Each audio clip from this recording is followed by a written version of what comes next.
VIT Engineering Entrance Examination 2026. Applications live now. Visit vit.vit.ac.in. ரொம்ப டயர்டா இருக்கு. இயற்கையான டேட்ஸ், பாதாம், பிஸ்தா, கேஷு அண்ட் ஹனி கொண்டு தயாரிக்கப்பட்ட லயன் டேட் நட் பைட்ஸ்.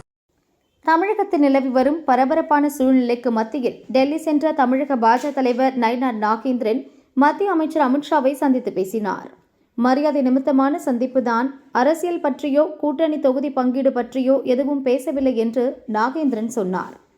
இருப்பினும் தொகுதி பங்கீடு, கூட்டணி முடிவுகள் குறித்து இரண்டு பேரும் முக்கிய ஆலோசனை நடத்தியதாக இப்போது தகவல் வெளியாகியுள்ளது. குறிப்பாக அதிமுகவுடன் தொகுதி பங்கீடு நடத்துவது தொடர்பாக தீவிர ஆலோசனை நடந்திருக்கிறது.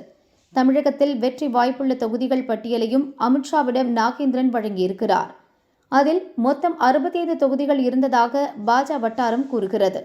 2024 லோக்சபா தேர்தலில் பெற்ற ஓட்டு விகிதம் மற்றும் மக்களிடம் இப்போது ஏற்பட்டிருக்கும் எழுச்சியை வைத்து இந்த கணக்கீடு நடத்தியிருக்கின்றனர். நாகேந்திரன் வழங்கிய பட்டியலில் கொங்கு மண்டல தொகுதிகளும் தென் மாவட்ட தொகுதிகளும் தான் அதிகம்.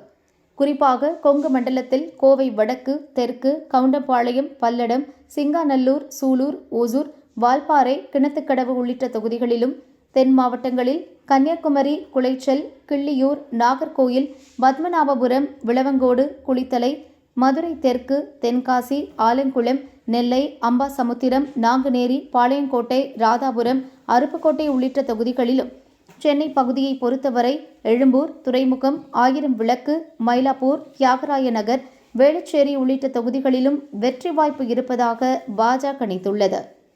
வெற்றி வாய்ப்புள்ள இந்த தொகுதிகளில் தீவிர கவனம் செலுத்தும்படி அமித்ஷா அறிவுறுத்தியுள்ளார். ஜனவரி மாதத்தில் இருந்து மோடியும் அமித்ஷாவும் அடிக்கடி தமிழகம் வர இருக்கின்றனர். பாஜகவை அதிக இடங்களில் வெல்ல வைக்க இந்த முறை தீவிர முயற்சி நடக்கும் என்று பாஜக வட்டாரம் கூறியது.